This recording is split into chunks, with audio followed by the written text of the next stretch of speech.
m'intéresser au commentaire du livre des Proverbes. Et j'en suis rendu au Proverbe chapitre 22, verset 2. « Riches et pauvres se rencontrent, Yahvé les a fait tous les deux. » Les riches se mettent au-dessus. Il s'avère qu'à un moment donné, au XVe siècle, il y a eu sur l'Europe occidentale chrétienne un traumatisme terrible qui a rappelé aux gens la vérité. C'était la peste noire.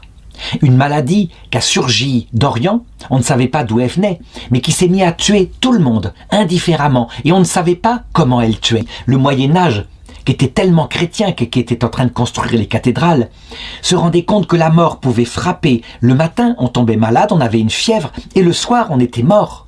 Et on peut dire que ceci a eu un effet.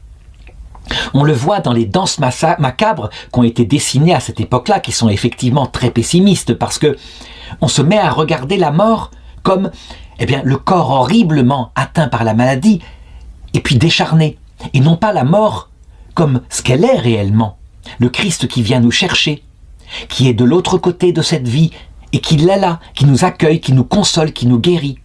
Ce qui montre que les hommes de cette époque-là, comme nous maintenant, étaient attachés à la vie terrestre, devenaient des habitants de ce monde. Et donc, n'imaginez pas que le Christ pouvait être de l'autre côté, juste le soir, on le rencontrerait. Et pourtant, la foi le leur disait. Toujours est-il qu'il est sorti ici une leçon, à savoir ce proverbe. Riches et pauvres se rencontrent, Yahvé les a fait tous les deux. Parce que les riches comme les pauvres mouraient pareillement. Et je dirais à un moment donné, quand on a vu en France une révolte se lever dans la populace contre les Juifs en disant « ce sont eux qui empoisonnent les puits », eh bien le pape qui était à l'époque en Avignon leur a dit « mais c'est lamentable, comment pouvez-vous croire en une telle bêtise? Vous voyez bien que les Juifs meurent tout autant que vous ». La grande égalité, tout homme devant Dieu était là égal et mourait et entrait dans l'autre monde.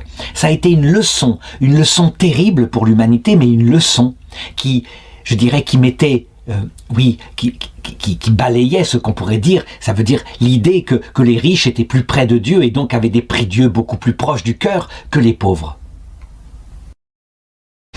Alors, si je peux commenter ce proverbe, pour ce qui est de la vie terrestre, déjà on le voit qui s'applique, mais pas tellement, sauf dans les cimetières, où on voit que les riches ont des grosses tombes belles, les pauvres ont des tombes humbles et pauvres, mais il n'empêche que la grande égalité est remise aussi à sa place. Un riche dans sa belle tombe en marbre, eh bien il est tout aussi pourri que le pauvre. Donc l'égalité se fait. Cependant, c'est de l'autre côté que véritablement l'égalité se fera.